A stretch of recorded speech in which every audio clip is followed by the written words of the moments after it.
You're listening Laugh Out Loud with Dave and JJ.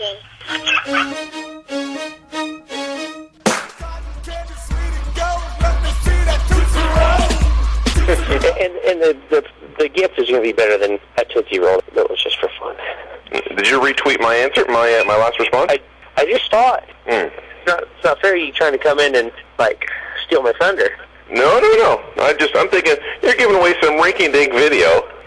No, I wasn't giving away a video. And I was howling. I was like, what a joker. Like, I was the only one who was asking for, like, really, really big things. And I was like, yeah, give me your car and a week at the beach house. Yeah, Maybe leave some cash on the counter for me. Now, I hadn't thought of that. All I can do is just randomly select 5 people and declare them winners and give them a prize.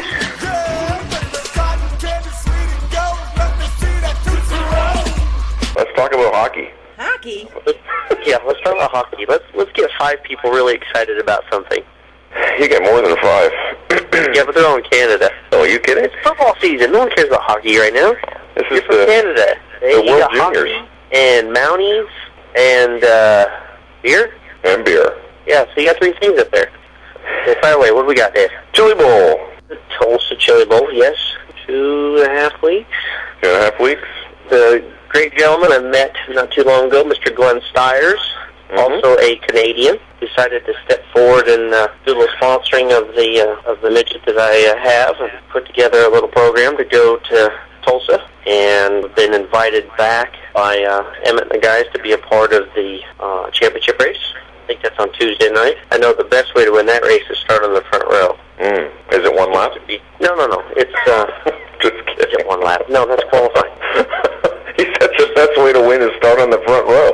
So I figured you go around once, you get a good chance to win. Well, they've had 2 champion races, and both races have been won a week from the pole. Sammy Swindell won the first year, and Brad Loyett won last year. But it's, they're talking 15, 16 racers. They're all past champions, tough guys, fast guys, and it's basically, for the most part, it's Saturday day main feature. Right. Races, I think it's 20 laps, but they normally rework the racetrack, so it's kind of hard to pass, and it's fast, and, you've got 2 races so far, and they both won from the pole, so, I'm pretty good at math, and that's 100% from the pole. Lost my train of thought. Way to go. Let's do the beer. No, I don't do that. Hope not. You're training for a bicycle race. Yeah, is the ride. Schweigen Speedway, co-sponsored Rockwell Security, Ireland, Suburban Racing, Triple Crown #1. Gonna be ready? It's ready. It's ready to go? It's ready to roll. All the equipment has been sitting in Phoenix. My dad was more than happy to get the equipment ready. I think he was trying to put decals on today. I've been waiting on R&R to send me the T-shirt, the final T-shirt design. Hopefully, we will be able to post that on there. So do you mean the one that we've seen isn't the final one? Well, it is, but there was like 3 different versions, and I want to make sure what they were posting is what is the actual final draft. Right. Makes sense. It's a super cool looking paint scheme. Hopefully it's a super cool looking T-shirt. Yeah, no, the guys they did a great job with the T-shirt design. It was just small things. Karen had a couple things that I think she gave some tidbits, some things that she wanted to have changed, or just ideas about some things that they had done. We made some improvements. I have a little skull in there to make it kind of cool and mean looking. And you know what? That you just took the words right out of my mouth. That to me makes the shirt. Yeah, man. That change right there makes the shirt. Yeah, it's like cool. There's like something hiding in there. You know what? And you can just kind of... I only just noticed it now while I was actually staring at it going, damn, I didn't see that before. So it actually looks very cool. People should be going to www.jjyaley.com to get themselves one, because we'll see how things are going. Obviously the shirts have been ordered. Pretty sure they're on break like a good portion of the rest of the world that takes off between Christmas and New Year's. And it's the usual thrash. It always seems like it's a thrash going to Tulsa. They'll print them, have them shipped somewhere directly into Tulsa. Hopefully everything they print will get sold, and then hopefully we'll have some big orders online, and we'll do some more reprints and get some out to the fans that weren't able to get to the track and get them. But I mean, it's a fun event. Obviously, it's probably one of the biggest midget races of the year. They're fans of all kinds of racing, not just midgets and dirt racing. You see people that enjoy going to NASCAR races, IndyCar races, whatever. And I talk to people all year long that always ask me, oh man, are you going to Chile? Well, it's a great race. We love going. And it's such a fan-friendly event because I think you can go into pits up until 2 o'clock in the afternoon and just wander around, look at the cars, do whatever you want. It's completely indoors, so it's kind of like going to Las Vegas with racing. You walk in that big, huge building at 10 o'clock in the morning and you walk out at midnight. Nothing in that building changes. It's bright. People are everywhere. It's not until you walk outside and go, whoa, the sun is gone and it's gotten cold. Now, a question that I'm sure that a lot of people north of the border will have, and ask me why didn't I ask. Glenn Steyer's great local promoter. He does a hell of a job putting on the Canadian Sprint Nationals up there. He really, goes all out to bring racing locally. Any hint of you coming up at all anytime this year to try and run something up there? There's a possibility. He hasn't. We've hung out. We've spoken. Many times. I'm not sure that maybe he's not comfortable coming up and asking me that quite yet. Yep.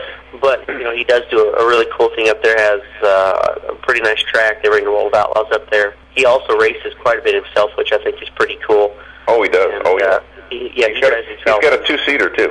Which I'd be more than happy to give you a ride in, Dave. It would be fun to... Buddy, I'm hoping for snow and I could take you for a ride. Come on. Yeah, no, maybe not. This is kind of crazy because literally it's a half an hour from almost door to door from my place to the track. And, it's kind of funny that it worked out that way. That, your sponsor ends up coming from north of the border. Yeah, what else is going on? There's tidbits floating around.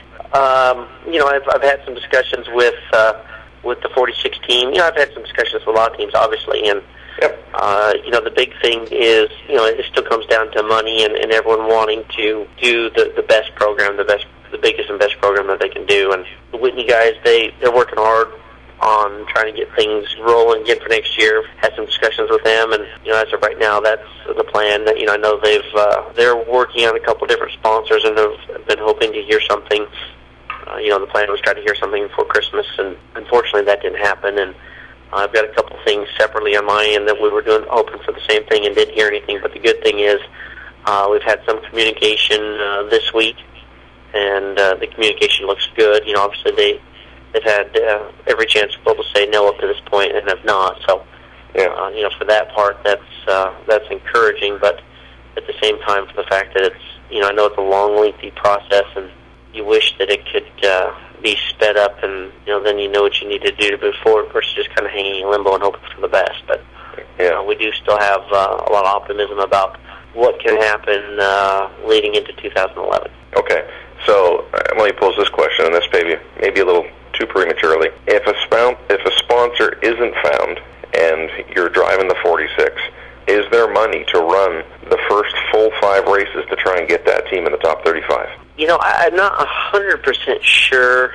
I guess this really doesn't answer your question. But the way, we've kind of done the math with the way some of the teams have come, some of the teams have gone, if the team is as strong as it was when I drove it last, there shouldn't be really issues of making the races. Yep. You don't worry too much about trying to be locked in, because you're still, if you don't have the sponsorship, being locked in really doesn't fix anything for you. Because you're still, because you're going to have to put out a substantial amount of money to go and run those races, even if you do it on used tires and do it on a very slim budget, like a lot of teams did the end of last year. I know that like all of the front row cars, they were locked in on points, usually only bought like 3 sets of tires the weekend, and then they used scuffs that they got from someone else. So for most times, you're always looking at running between 28th and 35th, just because, without any kind of carnage, that's the best you're going to do.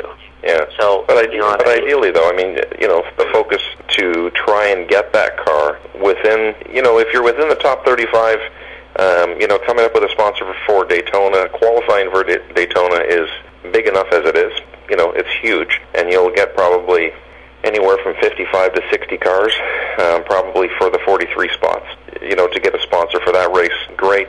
Going forward, and to be within the top 35, that might entice some of these corporations and say, hey, you know what? Look what we've done. You know, I'm just curious if someone's willing to take that step and say, you know what? Yeah, this is going to cost us $500,000 or $800,000 to run the first 5 races. Maybe it's more. I don't know. Just to show what can this team really do. Well, I think regardless of anything else, you race the Daytona 500, and you know you're not going to have, obviously the tires aren't going to be what they used to be, so you're going to get away with saving at least probably $10,000 on tires. You're going to have to purchase the lease for the engine, so I don't think there's really the start for engine program that's available for Daytona, especially to ensure that you get an engine that's going to have the most horsepower possible. So, I think most of your teams are all going to race the Daytona 500. You're not going to see the start and park that you do the usual programs. Is that because of the payout? Well, obviously the payout helps, but you're there for a lot longer, and you're not. It's not like you're going to the bank and depositing a super huge check, because obviously your costs can be a lot higher because you're going to do a lot more work to the cars. There's a lot more involved to go Daytona. So, but I think Daytona could definitely dictate that question that you're asking, because say you go and race Daytona, you miss that big huge wreck that's bound to happen with guys running 3 abreast at Daytona for the entire race. And you come out of there with a top 15 finish, I think that's going to completely change your perspective leading into the next 4 events. Now, if you go out there and obviously you get caught up in that wreck and you tear up a car and you're scored in 40th going to California, that's probably going to change the entire program. So, it really is going to determine by what happens at Daytona and how lucky you are. I know Chili Bowl's a crapshoot, and you've seen just about every which way angle. Top finish on the podium, 2nd or 3rd for you? 2nd. I finished 2nd, 3rd. See, I've got 14 attempts. And I've already signed up for Racing Boys, so try to get an interview. Try to get any little tidbits that you can. Which shouldn't be hard. I'm a friend of the Racing Boys. That's right. I and do their show occasionally, so they're always pretty good at keeping me informed and come over and give me a little love every now and again. You know what? They really do help bring it to the fans. They've been awesome every year. So I don't mind giving them $6.50 for a week's worth of great time. That's exactly it. Plus, obviously I'll try to do my best at keeping the Twitter alive of all the information that I can. Have a Happy New Year. Everyone have a Happy New Year, a safe New Year. Mm-hmm. Sorry that you don't have any snow up there, Dave. You can have what we've got. Don't feel bad. Whatever you do, don't feel bad. Our snowman, he's melted and is down to about 4 foot now. You eyeballed that, right? Yeah. No.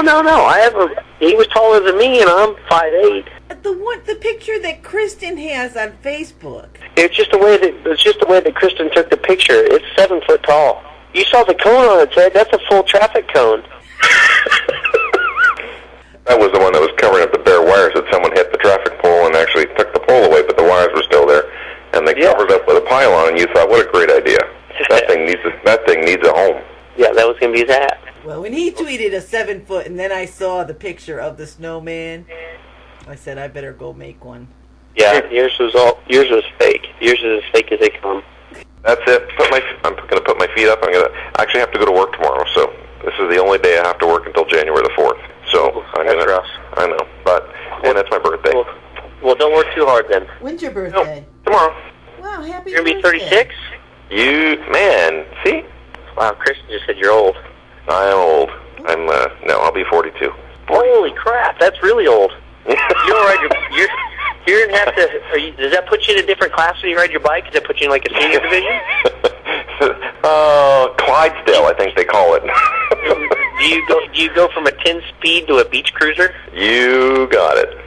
Hey guys, anyway, have a great New Year's, and it's been a blast. It's been a lot of fun.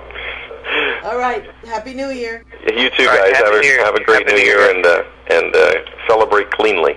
All right, 10-4. Thank you. Take care. Good luck at the Chili Bowl.